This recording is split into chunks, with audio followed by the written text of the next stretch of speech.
Let's dial in Fox News contributor Michelle Malkin. She joins us from Colorado Springs today, as she does every day. Good morning to you.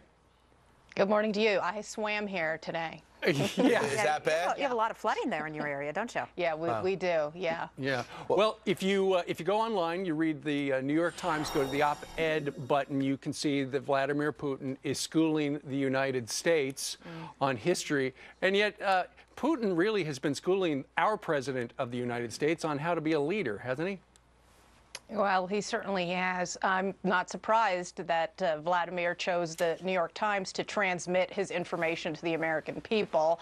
And it is galling for this strong man to be wagging his finger at America about peace and international law.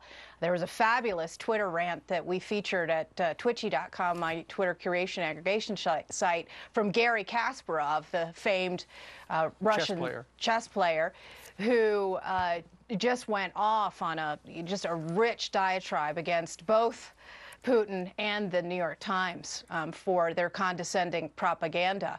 And what are we going to get in response from this White House? More unbelievably small spin. Yeah, unbelievably small attacks, unbelievably small spin. This is the Vladimir Putin who arrests his opponents, sometimes has them killed, who worships Stalin, who's murdered millions. No one's rushing to get in his country. He goes out of his way to say that we have no right to look at our country as exceptional. So why he added that at the end? This is a man who 2 days ago called our Secretary of State a liar.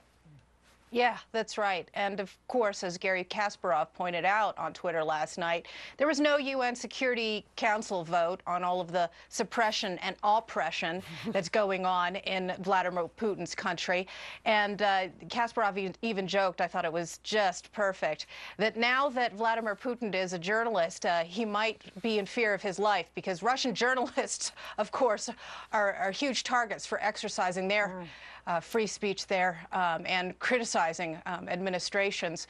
I would like to know what the Russian translation for fish wrap of record is, because, yeah, thanks, New York Times. You know, I think we have to point out that Russia has certainly been providing Syria with a heck of a lot of support for that government over the past 2.5 years. Financial support, of course, they've got a base down there, down on the Mediterranean, that they don't want to lose. And I think that this is a lot about what that's about. We know whose side they're on. Meanwhile, the President of the United States is going to hold his third, count 'em, third cabinet meeting this year, third? I think we're in September.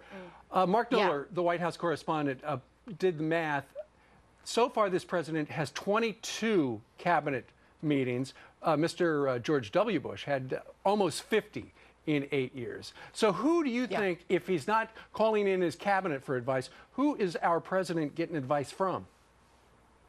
Donors, bundlers, and obviously bunglers, not just bundlers. But yeah, I think it's a fascinating chronicle. I love that Mark Knoller does this chronicling, and you know, you compare that with all of his golf outings, and it really does give you just a stark indication of where this man's priorities are. Michelle, you have a new column up on your website, and it's a really good topic and a timely one. You say, before we head to Syria to avenge the mass murders of their children, how about we finish the deal with ours? Of course, this is coming just a day after 9/11. And you talk about Gitmo, these guys getting out, waiting and waiting and waiting for the trial of Khalid Sheikh Mohammed and others.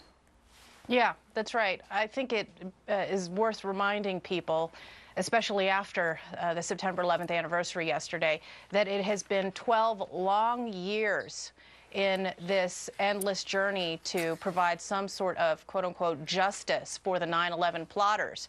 And KSM and his crew at Gitmo have been sitting there pretty, availing themselves of fresh halal meals every day, enjoying movie nights, arts classes, language classes, hardly languishing while this terror-coddling administration drags its feet on military tribunals. And you'll remember that the reason why it's taken so long is because the Department of Social Justice Attorney General Eric Holder, along with President Obama, had initially tried to shove civilian trials down the throats of New Yorkers. And it was because of the 9/11 families who raised such a huge protest against it that those were those had the plug pulled on them. But this administration is rife with these transnationalist panderers who do not have American interests at heart, and certainly the children who died on 9/11, who should be a priority over Syrian children, in my opinion. Well, we'll see what Russia's next move with our foreign policy is. It should be exciting. Michelle Malkin will follow you on MichelleMalkin.com and Twitchy.com. Michelle, thanks. Stay away from the children, Brian. I just want my stuff back, Michelle. Come on. Don't touch my stuff. Take care. All right, Michelle.